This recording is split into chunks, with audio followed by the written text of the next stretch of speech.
What happens when two seasoned business leaders get together? They talk shop, of course. Sit back and listen in as Scott DeLong and Vince Moiso share from their experience around current issues facing executives, entrepreneurs, and their leadership teams. The CEO Podcast starts now.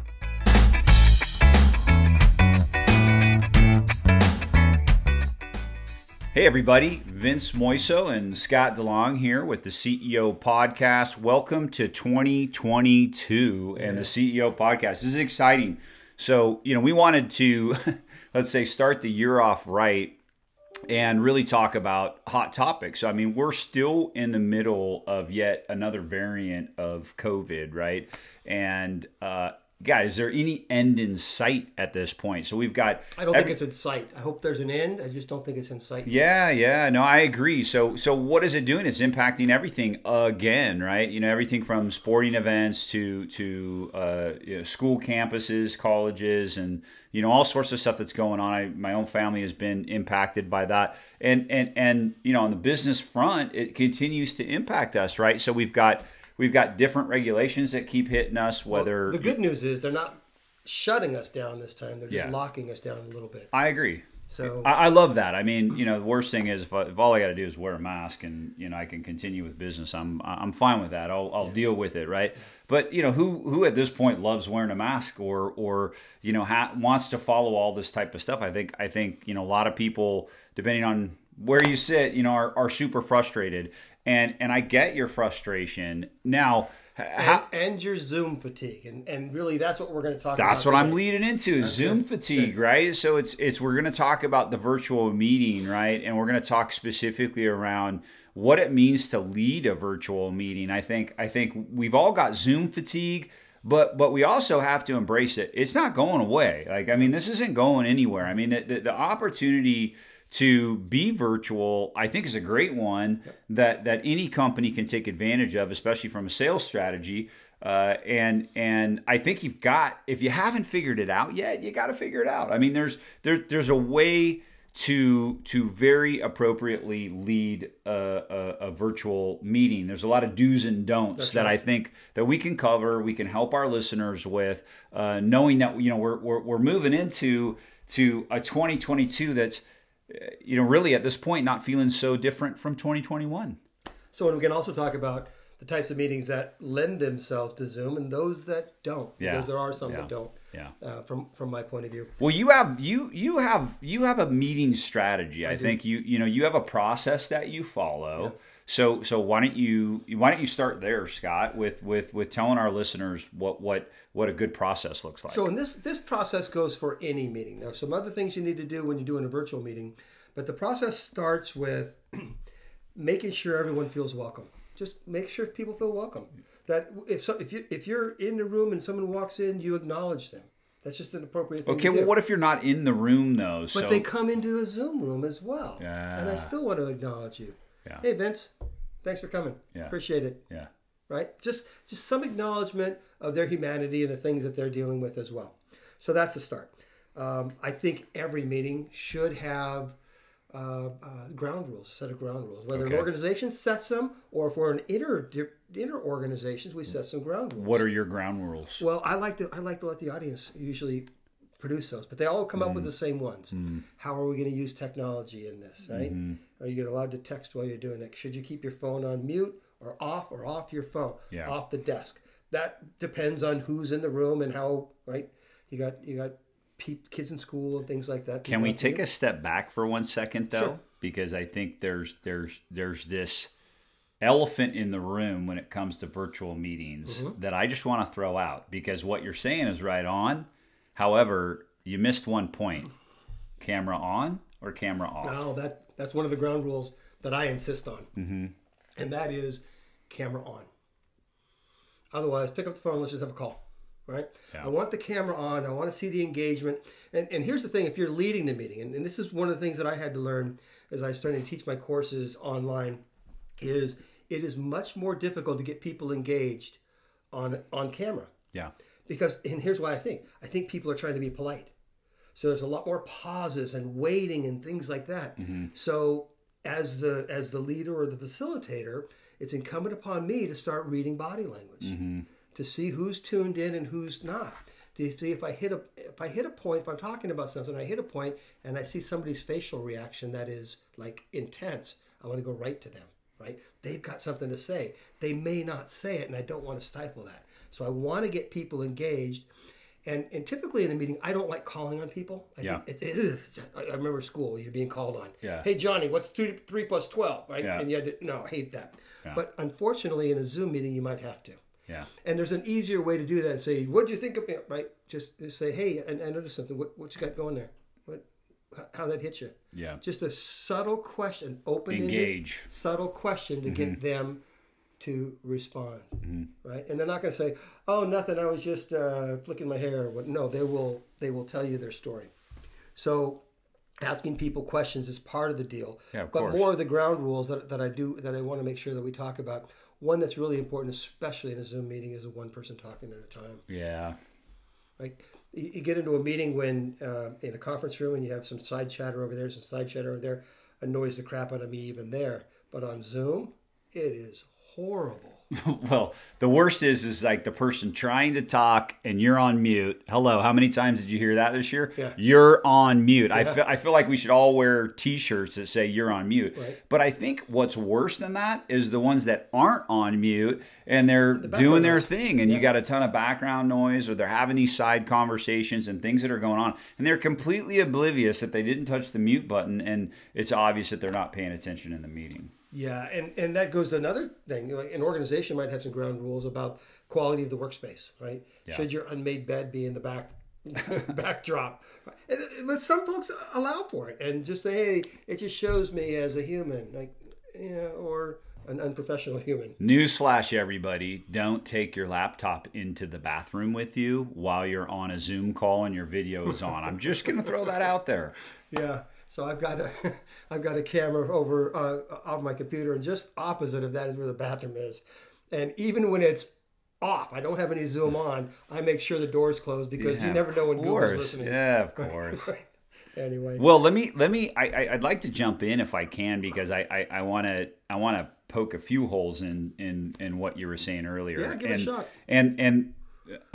And maybe I'm not necessarily poking holes, because I think what you said is right, and I agree with it for a particular type of meeting. Okay. I would say that though there's so many different types of meetings that I don't know that there's a one size fits all approach. Now I'm going to give some examples, right? Okay. So you might have your internal weekly meetings, right? So I have several internal weekly meetings that'll happen on Teams on Mondays, for example. So we're all very familiar. Video's on for the most part. There's a few that are off, and there's reasons that they're off, and we're okay with that because the meetings are typically informational for the most part. So you can be very familiar with everybody, and you're going through informational. Everybody's reporting on what they need to report on, and you can get through that meeting fairly quickly. And there's some do's and don'ts in that. I mean, I think the mute still stands true. The unmute still stands true in those cases. I think pointing out body language, right, engaging, making sure that people are doing what they need to do. I think all of that is super, super relevant even in that meeting.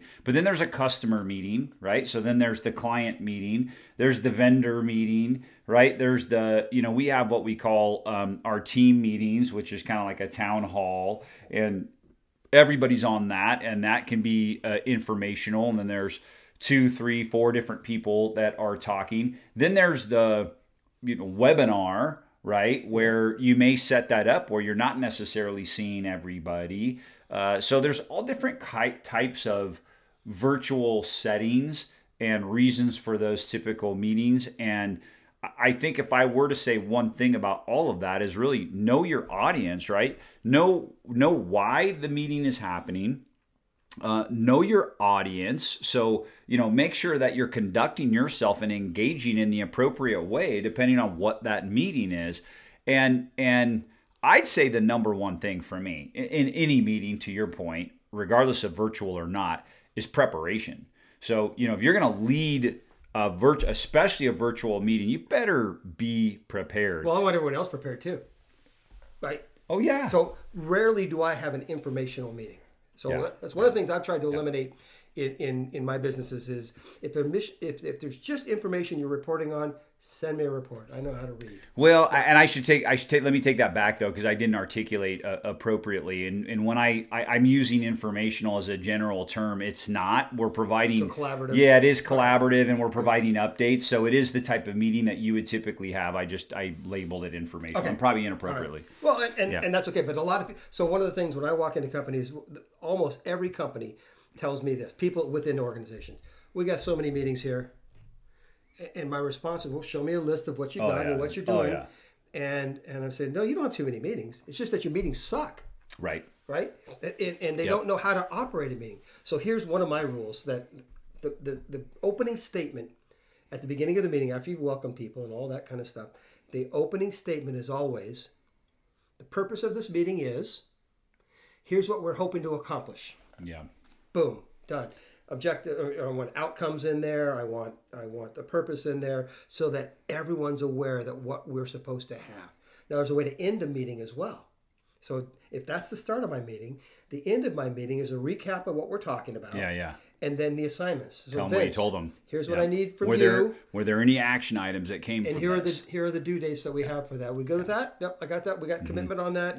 Everybody's heard that Vince has got this thing due on the 1st of the month. Yeah. And it's going to be done by noon, right? Yeah. Here's what we need from who by when. And that's how we close a meeting. Yeah, I totally agree. I totally agree with that. I love that as a best practice. I want to just repeat something that you said, which I think is part of the preparation, which is agenda. You better have an agenda. Yeah. Like, have the agenda ready, and then when you start the meeting, this is what we're going to accomplish in this meeting, right? So I think that's one of the most critical things. You can even send that out before the meeting. In several types of meetings, you definitely send it out before. Yeah. Let people get prepared so that they know what we're going to talk about, so that they're prepared as well. There's other meetings where you can just have the agenda, right? And dish it out then. But if you're going to want collaboration, you're going to want people involved, you better let them know what they're going to be coming to talk about.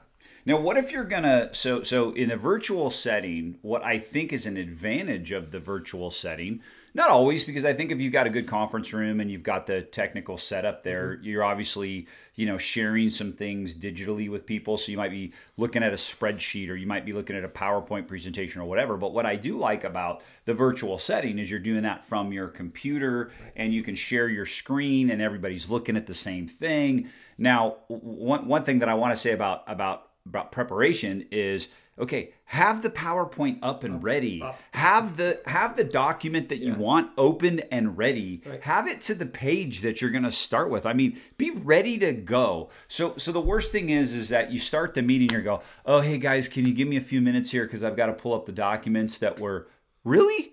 Are you kidding me? Yeah. Like, you're the one that scheduled this meeting, you're leading this meeting, and you don't have the documents ready to go? Yeah. Come on. I mean, have them ready, have them up, be ready to go. It just connects everything. Just thinking about tonight as our setup. I mean, I made some flaws in our setup tonight, right? I want to tell people about. And I tested all the equipment this afternoon. We're ready to go. And then all of a sudden, what about lighting? I got my hat on. So then I had to stop and get the lights set up, and it just ruined our flow. Yeah, it ruined the flow. I don't know if it ruined it, but it is a good analogy. But I would say this is that you still, here's what you need to be prepared for the unexpected. And I think what it is you did a lot of preparation. You actually were prepared, and there were just a couple of things that we forgot about. Not a big deal, but you've got to be prepared for the unexpected as well. So had we had to set everything up, then I think it ruins the flow. It was only a couple of things that we had to set up. So let's relate that to leading a virtual meeting. And here's the problem is you have to understand, what if your Wi-Fi connection isn't great? Or what if it takes, so if you've ever opened up a very complicated spreadsheet that you're going to share and it takes a while to load, I've been in situations where I've had to sit there and wait for somebody to open their document that can't open. Or what if you're going to a website, and the website, because you have video on and you're on Zoom, it degrades and slows things down for you. So if you don't already have the website open, man, it's going to take forever for the thing to load. You got to have it open on the page that you're going to present, ready to go, because that prepares you for the unexpected, so that, just in case that Wi-Fi is not working the way you want it to, the page isn't loading the way you want it to, all these other things that they don't happen. You prevent that from happening by just being prepared, having everything ready to go. And by the way, I just think I love it when I'm in a meeting with somebody else that's leading and they're super prepared and they just get everything going. They've got everything there. I'll literally at the end of the meeting go, thank you. That was a well-run meeting. Right. Well done. Yeah. So a couple other things, technology, for instance. So we've been doing this for a couple of years now, almost 2 years. We've been doing these virtual meetings. Yeah. And if you got a crappy webcam and a bad speaker and a bad microphone, shame on you. You've had an opportunity to make the thing better. It's not even expensive anymore. Not Go expensive. get yourself a good microphone. Yeah. You know, the other thing I moved to too is I have these really incredible headset. You know, so I got the Bose wireless, and they sound great. The mic is great. I hear everything that's going on. It's noise canceling. So you know, all the way around, it gets me present and focused on the meeting. So I don't use it 100% of the time. The rest of the time I have a microphone, and the microphone, because I've also, one of the things that I do is I test it. So Zoom or Teams or anything, like, you can test your video and test your sound prior to ever getting on the meeting. So one of the other things that I suggest is test it out so you can hear what you sound like. The other thing to do is early on I had recorded meetings. So I think as a best practice, it is good if it's very informational, right? Like you're doing a collaboration, you want to capture some of the feedback that you're getting from others that are in the meeting. It's a good practice to just record the meeting. However, well, what I was going to say is the one thing that you can get out of it is also just watching yourself and listening to how you sound and how you're conducting the meeting. the word of caution, though, is to make sure in advance everybody knows it's going to be recorded. Of course. I've been on meetings before where I see a little red light on this. Wait, are we being recorded here? So that's not fair. No, get permission. Get permission. That's not fair. Yeah. So make sure that you've done that, got permission. A few other things that I want to talk about in all meetings, besides welcoming people, being prepared, having the right equipment, having your agenda ready, is that as a leader, what I've found is the best way to get your team engaged is ask open-ended questions and then shut up and listen. Yeah. They will start debating the categories, the ideas. If all we need is what I'm already thinking, we don't need a meeting. I'll send you a memo. Just do this, right? But the reason I want to have a meeting is so I can get some collaboration from folks, get their ideas and their needs and all of those kind of things. Mm-hmm. And if I ask an open-ended leading question, they will talk. Yeah. And I need to let them. Well, when I say leading a meeting, doesn't mean I have to run it. Lead it. Well, and frankly, I think you're speaking toward whether that's a live meeting, an in-person meeting, or whether it's a virtual meeting. Is the fact is if you're the one doing all the talking, that's horrible, right? Yeah. You know, you've got to really engage whoever you're speaking to, whether that's internal, external, whatever it is. You've got to engage your audience. There's no question. So I don't think leading a virtual meeting is all that much different than leading a regular meeting. Really? If you lead it well. Yeah, I agree. The difference is the equipment, the setup, the background. I've gotten so many comments from on meetings on, I painted this room blue, right? Because it's different. Yeah. I've had so many comments, what color is that? And like just cool little things. The backdrop screens, people use those for some interest. Yeah. But if your Wi-Fi if your internet connection is not very strong, those tend to be a little and just pay attention weird. If you're using a background screen, pay attention to where you're at, because sometimes what you don't realize is that you're disappearing, and it can get a little bit wonky at times. So I think you got to be careful. I have, speaking of which, I do it intentionally. You know, my office setting at my house, and I've got 2 vintage video games sitting behind me. I've got a Miss Pac-Man, an original Miss Pac-Man, and a Moon Patrol. And there's very few meetings where I don't get where it's not a conversation starter, and I like that, because I think, you know, just like a in-person meeting, it's, you got to engage on a personal level. And I think even more so on a virtual meeting. Yeah, you got to get the connection. People are feeling disconnected. Yeah, so create the connection. So besides welcoming, talk about what their backdrop looks like. Yeah, Talk yeah. about those kind of things and say, hey, that's really cool. Yeah. I like that. Yeah. Right? Get somebody smiling, right? and start getting them engaged in that more than you might in a conference room. So I want to switch the conversation for a second, because what it made me think of is, okay, great. We're talking about leading a virtual meeting. We're talking about leading a meeting, right, and specifically like what that means sure, in the virtual world. And let's turn the table and talk about those that are participating for a second. Okay. And some just quick do's and don'ts. I have to tell you, especially when your camera's on, it blows my mind still today how many people are so oblivious to what they're doing. So when your head is down like this and everybody can see that it is on the video screen, even though they can't see your hands, what is it that I'm doing, Scott? Yeah, you're texting. I'm on my phone. Or if you have to look back to your spouse and say, no. Well, if I'm on my phone, then I'm not paying attention. Right. And then yeah, okay, we get that you're at home, so things are going to happen. Your dog is going to bark. Your wife or spouse's partner is going to walk in and say something to you. You know, your kids are cruising in every once in a while. Okay, sometimes it's okay. Just turn the camera off, right? That is for 30 seconds, it's okay to turn your camera off if there's a disruption or interruption. The reason for that is that it's worse for everybody to see what's going on back here than it is for you to just shut your camera off for a second. It's a really quick thing that you can do, right? The other thing about preparation, you said it earlier, and I want to repeat what you said. You said that not only does the leader need to be prepared for this meeting, the participants need to be equally prepared for the meeting. So what does that mean? That means that, okay, if you've got other people in your home, let them know that you're in a meeting for the next hour, and go put a do not disturb sign on the door of your home office or whatever it is you're working from. Let people know that you're in a closed door meeting. Right. That's what that means. If you were physically in the office, would people be coming in and out of that meeting? Absolutely not. Not where I work. Absolutely not. Not where I work either. And so you have to treat the virtual meeting in a similar way, right? So prepare on your end to make sure that you have the least amount of disruptions as possible. The other thing is, okay, great.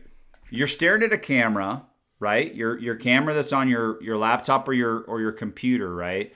Sure, you can bring up your email and start working on email. But it's painfully obvious when you're working on email, guys. So you need to just stay focused on the meeting. That's the best thing you could do is close out your Outlook. Just close it. Take your phone, put it on airplane mode, and put your phone down. So you don't have the distraction of notifications of your phone, and you don't have distractions of notifications for email. So that leads me back to just typical email, or not email, but meeting etiquette is invite the people that need to be in the meeting, and disinvite those that don't. Agree. And if you need to be in the meeting, you can't be doing your texting or emails or laundry or whatever it is. If you're being invited to meetings that you don't belong to, turn them down.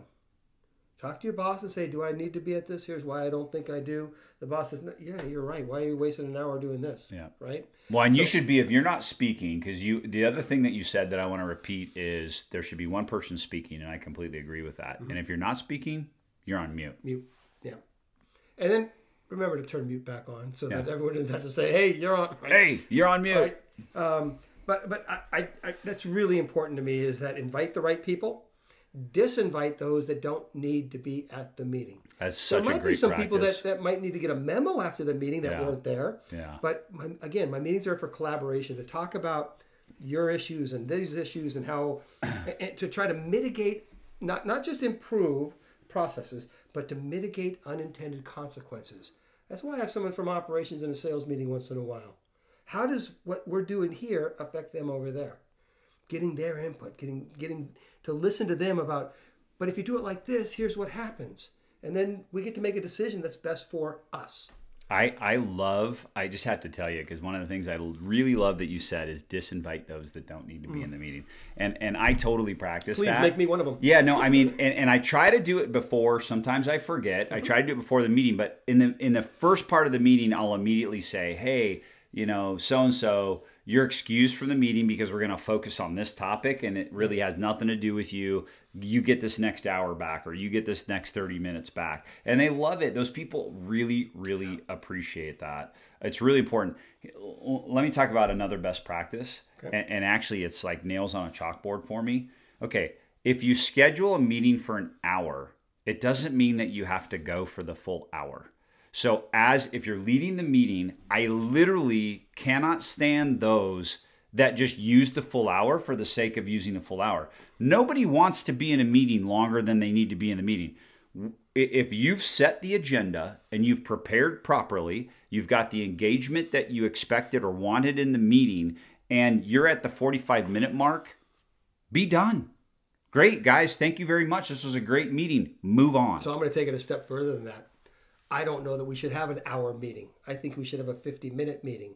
Because especially if you're in a meeting intense organization, meeting after meeting after meeting, giving people a 10 minutes break between meetings. I do exactly that. So a half an hour meeting is 25 minutes. An hour meeting is 50 minutes to give people a chance to get prepared for their next meeting. Whether that's go to the restroom or pick up their papers or you're spot on. We've actually taken it a step further and we do 40 minutes. So we started at 10 after and finished 10 before. And you know what we'll do? You alluded to this, but we will take up the time we have. Yeah.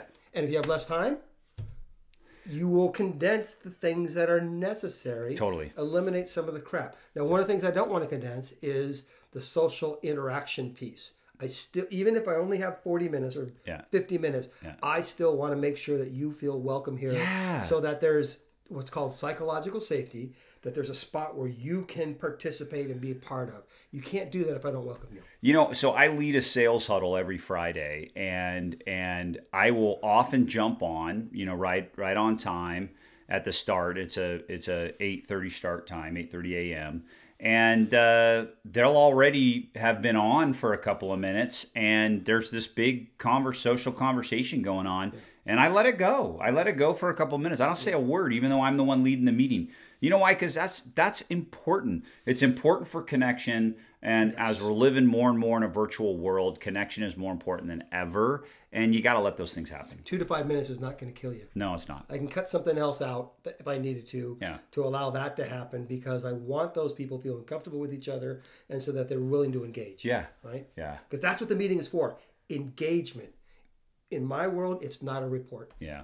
It's not a report. Send me a report. Don't call me into a meeting for it. I can read.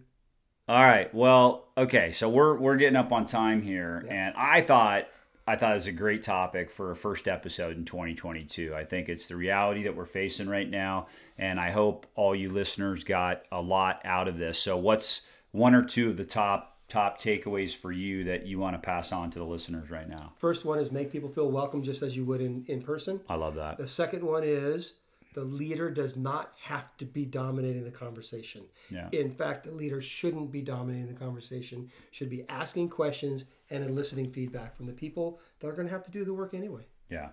I would say whether you're, I'm going to throw out one thing, which whether you're the leader of a virtual meeting or your participant is preparation. There you go. And I said it, and I honed in on it for this entire discussion. I'd say preparation. I think you both need to be prepared for the meeting. It makes the meeting go very, very efficient on both ends, and it maximizes what you're going to get out of that meeting without question.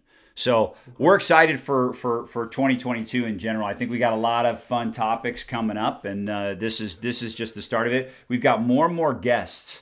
So really, really tune in this season, because we will have a lot more guests that are going to join the conversation, and we're excited about that. So check us out on theCEOpodcast.net. And if you got any questions, you got any feedback, please give it to us. You can see us on YouTube. Check us out on Apple Podcasts, and of course Spotify, and all the other channels. And until next time. Cheers. Cheers.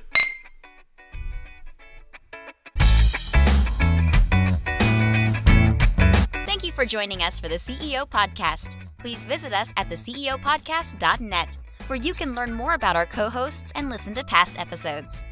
If you would like to have a discussion and dive deeper into any topic, there is also an option to contact Scott or Vince to schedule some time with them. Thanks for listening.